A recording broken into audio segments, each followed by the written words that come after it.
for Dylan Menor. And is this your first time working with Zephanie? And how's working with Zephanie? Hello. Thank you so much. Good afternoon po everyone. My name is Dylan. Yes po, first time po actually maka-work si Zeph. And actually lahat po ng cast. And I'm very happy. And especially kay Zeph kasi nung nag-meet kami, nung nag-start kami sa photoshoot, gano'n, parang ang saya ng pakiramdam ko kasi alam ko si Zeph, very talented siya. Halata naman. Sobrang bait, sobrang charming. And I actually, seryoso. And I actually admire her for that. Actually, na-idolize ko nga siya. Wala nga alam na siya. And ayun, sobrang saya ko kasi lahat din kami, hindi na naman si Zeph or lahat kami sobrang talented and sobrang bait and sobrang gaan makasama. Ayun po. Ayan. Ano naman yung masasabi mo? Marami yung kinilig doon sa cover niyo ng Palapit. Ay. Well, syempre si Zeph nagdala nun. Natuwa ako, actually kinilig ko kasi siya yung nag-post. So sabi ko, uy, grabe pinost ako ng isang Zephanie. So, sobrang saya and ano lang yun eh, parang it wasn't planned at all, diba? Parang biglaan. Sponty, it was very sponty. We were just singing along the stairway ng GMA. And ayun, we just decided to play a song na we both know. And ayun, ang sayo kasi may mga siya sa social media and may mga kinilig and yun, nakaka-excite kasi may mga supporters din from her side and from my side. Tapos nagsiship ko eh. Ayan. Continuous pa rin ba yung taping niyo sa show? And sa ngayon, ano na yung pinaka-memorable mo habang ginagawa itong show? Most memorable. Di ba tapos eh? Pero siguro, na-enjoy ko kasi lahat ng scenes namin with, not just with Zeph, but with everyone. Siguro yung sa amin ni Zeph ulit. Then yung seryoso. It's the tricycle. Hindi ba sabihin? May tricycle, Secret. Sana, kasi parang typical siya ng mga high school or college na asaran ng isang babae at isang lalaki. And yun, abangan niyo yun kung mapapanood niyo sa first episode. Thank you so much, Miss Amy. Anak, grabe, word of the day, sponty. Sponty.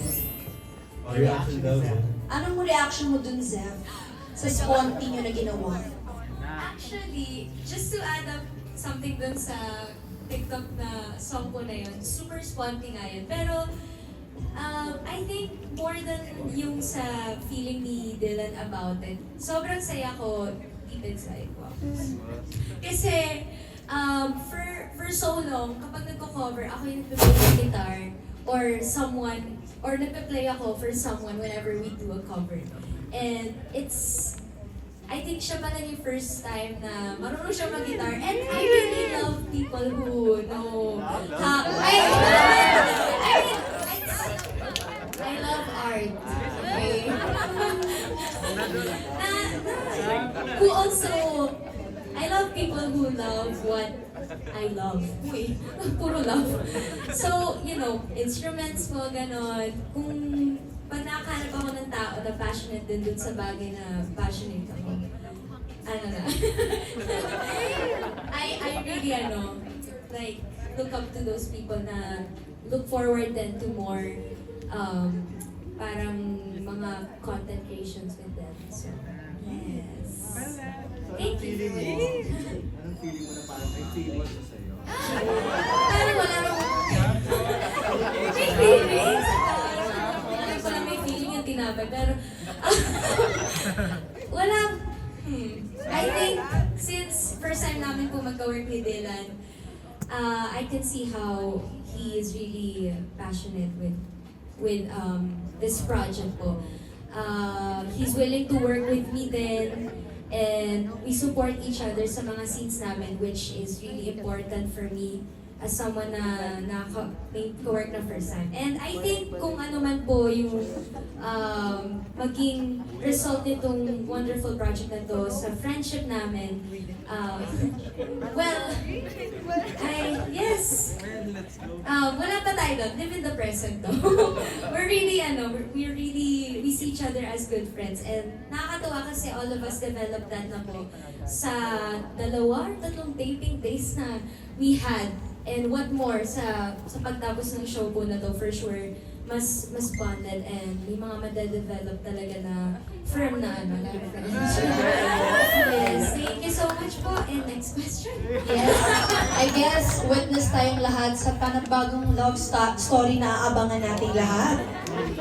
At ito na nga, another question of course from Mr. Jojo Panaligan of Writer.ph.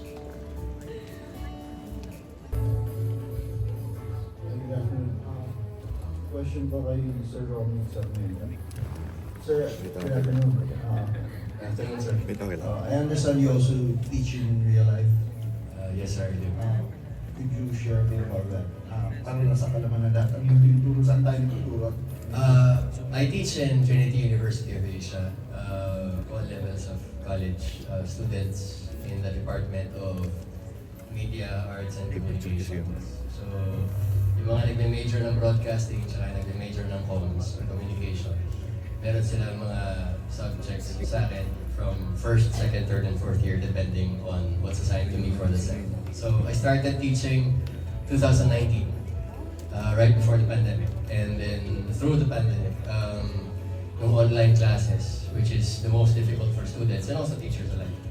And to this day, so I teach every Saturday. I start this sem, my schedule is from 9 in the morning until 9 in the evening. In relation lang, no? Kasi paano mo, yung journey na yan, paano mo nadala dito bilang survey? May mga pinasok ko ba ng experience mo doon sa real life as a teacher, as dito sa role mo?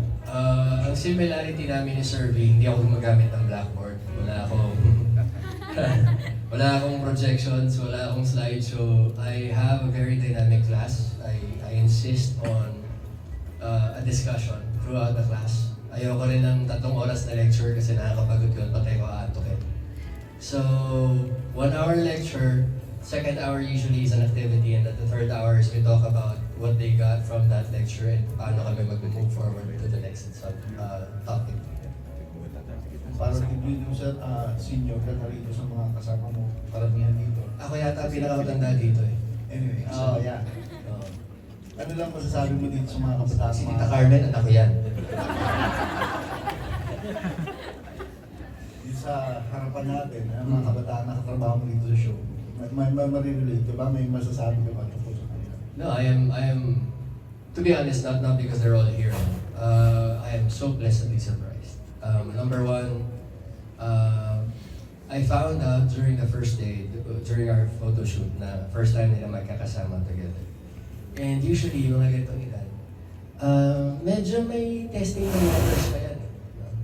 Sa panahon namin, ang tawag doon pataas ang ihi. Di ba? Titinan nila kung sino ba yung mas dapat.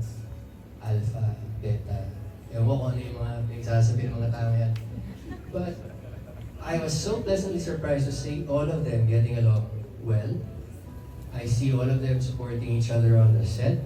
They're very close together. They're serious with their work. And because of that alone, taas ang respeto ko sa kanila. I look forward to going on set every time because I know I'm working with kids who have put their heart and their efforts in the right place. That's all from me. Salamat, sir. So much to learn from